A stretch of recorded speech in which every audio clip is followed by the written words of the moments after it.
The EDF6 DLC1 Lost Days takes place before the events of EDF5. Through the new missions, we get to take a look at one of the earlier primer attacks when they did not have much information on how to fight against humanity. So, without any wait, let's go on to the main topic. What happens in the Lost Timeline? Things start off as usual at base 228. However, there is something different even at this point. When the primers attack base 228 above ground, the combat frames are already activated and ready to combat the hostile monsters. Since none of them were attacked before activation, base 228 had more than enough power to defend the base. The fact that base 228 was able to survive this attack is crucial since base 228 plays a major role in the execution of Code N, which I will explain later. Because of this role, base 228 is one of the first bases that the primers make sure to take out when they begin their attack. This effort is seen in the later timelines through the large number of teleportation anchors dropped into base 228. After leaving base 228, we have our first encounter with one of the main threats in this timeline, the spiders' cocoons. After taking out the humans that live in the city, the spiders create cocoons to increase their numbers. The rate at which they reproduce increases as the size of the cocoon increases, which we learn firsthand in DLC mission number 17, Contamination Zone Part 2. These cocoons do have one major drawback, which is that since they attach the cocoons to buildings, they most likely can only exist above ground, where they are easy to find and destroy. Even with this drawback, these cocoons corner humanity and led the EDF headquarters to executing Code N. In DLC Mission 13 Paratroopers, we have our first encounter with the cosmonauts. The cosmonauts in this timeline have one distinctly different trait from those of the other timelines. They do not have any armor except for their helmets. Through the dialogue, we learn that the cosmonauts in this timeline have a limited activity time since they cannot survive in Earth's polluted environment for very long. We already knew that the armor suits acted as protection from pollution in EDF5 Mission 46 Giant Ship Attack Second Attempt, but in this timeline it seems that they have not yet created these suits to avoid the pollution. In DLC Mission 15 A Dark Plot, we get to see the primers attempt to make the ants breed underground to overcome the cocoon's drawbacks. The ants are sent underground using teleportation devices and are protected by their aeronea and their webs. However, this attempt is not successful. There are two possible reasons as to why their attempt failed. The fact that they did not send in a mother ant underground, or because the EDF exterminated all of the ants before they could start breeding. Either way, the primers do seem to learn how to make the ants breed efficiently in the later timelines.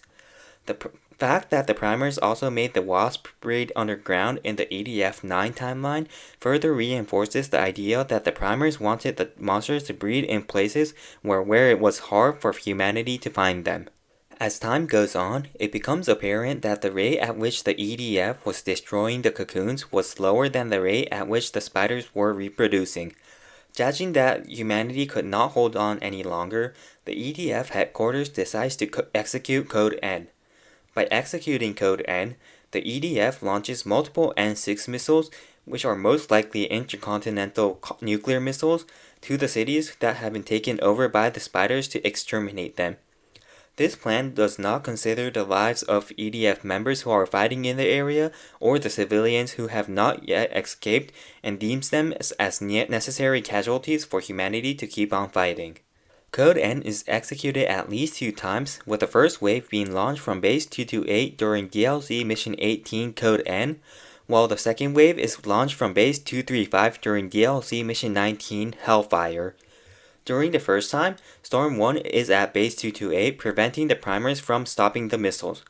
During the second time, Storm 1 is at the site where the missiles were targeting and becomes part of the collateral damage caused by the missiles.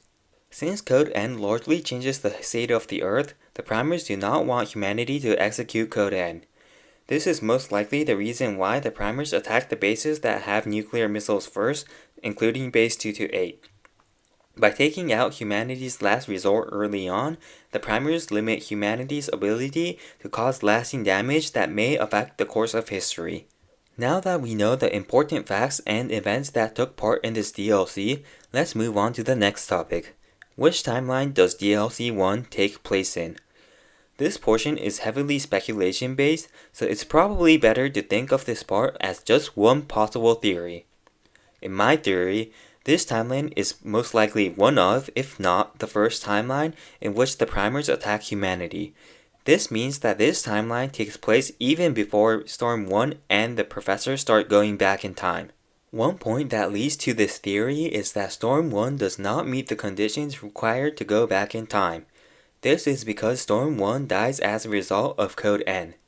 Since it is impossible for Storm 1 to destroy the cross on the ring-shaped ship in this state, there is no way in which Storm 1 can go back in time.